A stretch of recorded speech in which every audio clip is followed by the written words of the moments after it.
उतार चढ़ाव झंझावात को से गुजरती हुई, झेलती हुई हमारी पार्टी आज इस मुकाम पर पहुंच गई है कि हम नहीं कहते, जमाना कहने लगा है कि यदि मोदी जी इस बार दूसरी बार प्रधानमंत्री बन गए हिंदुस्तान के, तो विश्व गुरु के स्थान पर भारत को पहुंचने से कोई रोक नहीं। इसका मतलब ये निर्णायक चुनाव है। 1951 में जनसंघ की स्थापना के बाद से 1980 में भारतीय जनता पार्टी,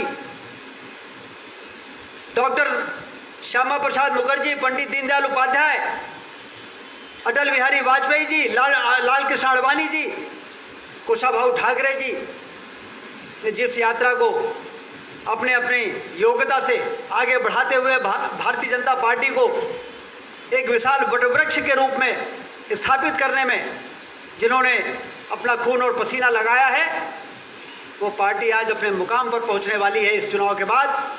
और दुनिया नतमस्तक होगी हमारे देश के सामने, जो सपना हमारे पहले के नेताओं ने देखा था। इसलिए इस चुनाव में किसी प्रकार के कोई कसर छोड़ने के सवाल ही नहीं उठना चाहिए।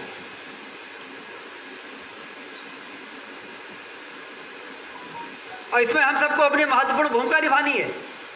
हम सिर ऊंचा करके जनता के बीच में जा सकते हैं। हमने विकास किया है और हम विकास करेंगे। इस पर यदि कोई भरोसा करेगा तो हमारे मध्य प्रदेश की, हिंदुस्तान की जनता इस पर भरोसा करेगी। हमने विकास किया है और हम विकास करेंगे। और कांग्रेस का क्या हाल है? 3 महीने से उनकी सरकार है। धोखाधड़ी, फरेब, तबादला उद्योग, भ्रष्टाचार, 3 महीने की उपलब्धि इनकी सिर्फ यही है। इन्होंने कहा था किसानों का कर्जा 10 दिन में माफ कर देंगे। 3 महीने हो गए। राहुल गांधी पूरे देश में घूम रहे हैं और कह रहे हैं कि 2 दिन में हमने कर्जा माफ कर दिया मध्य प्रदेश का। 10 दिन में कहा था, 2 दिन में माफ कर दिया। मध्य प्रदेश के मुख्यमंत्री SMS के द्वारा लोगों को सूचना दे रहे हैं कि आचार संहिता लग गई, इसलिए कर्जा माफ नहीं कर पाए हैं। आचार संहिता के बाद, चुनाव के बाद अब हम कर्जा माफ करेंगे। इसका मतलब कि साबित हो गया है कि आप नहीं कर पाए। ये झूठ और फरेब की सरकार है, ये भ्रष्टाचार वाली सरकार है। तबादला को भ्रष्टाचार का माध्यम बना दिया, करोड़ों रुपए इकट्ठे कर लिए। इनको सबक सिखाने का भी ये चुनाव है। जनता त्राही त्राही कर रही, विकास के सारे काम ठप हो गए। ये बात अलग है कि रीवा में हम लोग ठप नहीं होने दे रहे हैं, क्योंकि हमारी नजर है, पूरी तरह से ठप नहीं कर पाए। लेकिन यदि केंद्र में हमारी सरकार फिर से बन जाएगी तो विकास की गति तेज गति से और दौड़ने लगेगी। जिस उत्साह और उमंग का वातावरण मोदी जी के नेतृत्व में है, उसमें हम सबको मोदी जी के हाथों को मजबूत करने की आवश्यकता है। और इसके लिए सिर्फ एक काम करना पड़ेगा, जनार्दन जी के लिए हर कार्यकर्ता को जनार्दन मिश्रा बनना पड़ेगा, घर घर जाना पड़ेगा। इन्होंने अपने 5 साल के काल में खूब घूमे, कोई नहीं कह सकता कि हमारे गांव में नहीं आए। कोई नहीं कह सकता कि किसी प्रकार की इन्होंने कोई गड़बड़ी की है। सब कह रहे हैं कि, और 8 में 8 सीटें जीतना तो इस बात का प्रमाण है कि हमारा काम ठीक चल रहा है। यदि 15 साल सत्ता में रहने के बाद लोग घटते हैं कि बढ़ते हैं, लेकिन ये इतिहास रचा है रीवा की जनता ने, बिल्ली की जनता ने, कि 15 साल सत्ता में रहने के बाद 16 सीट से बढ़ के हम 24 सीट हो गए। 15 साल 17 में रहने के बाद हम 5 सीट से 8 सीट हो गए, 8 में 8 सीट। और इसलिए लोग ये मानने लगे हैं कि विंध्य क्षेत्र और रीवा भारतीय जनता पार्टी का गढ़ बन के तैयार हो गया। कितनी तपस्या इसके पीछे छुपी हुई। यहाँ अर्जुन सिंह चौहान जी, राजेंद्र ताम्रकार जी, रावेद मिश्रा जी,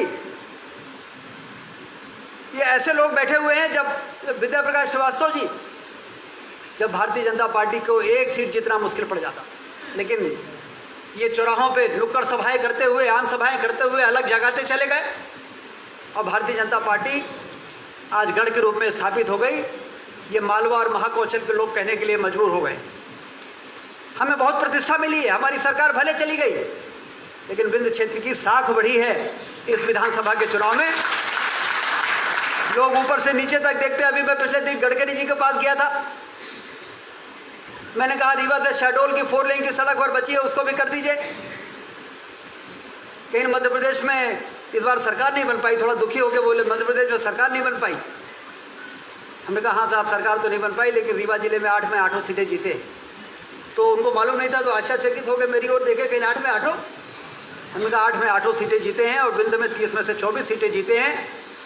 और ये सब विकास के उन कामों के कारण है जिसमें आपका भी बहुत बड़ा योगदान है। आपने रीवा की किसी भी सड़क को 4 लेन सड़क की करने का प्रस्ताव आया तो आपने उसको मना नहीं किया है। ऊंचाई पर पहुंचना आसान है, लेकिन ऊंचाई पर बने रहना थोड़ा कठिन होता है। हम ऐसी ऊंचाई पर पहुंच गए हैं कि उसके ऊपर कुछ होता नहीं है। अब 8 में से 9 सीट तो नहीं हो सकती, 8 में 8 ही सीट हो सकती है। यदि 8 में 7 जीते होते तो कहते कि और थोड़ा ऊपर जाना है। चौराहट और 9 हो गई।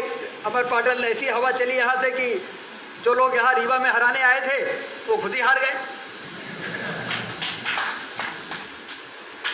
लोगों को लगा डकैत चोरी की शिकायतें कर रहे हैं। जब कांग्रेस के लोग भ्रष्टाचार के आरोप लगाते थे तो लोग कहते थे डकैत चोरी की शिकायत कर रहे हैं।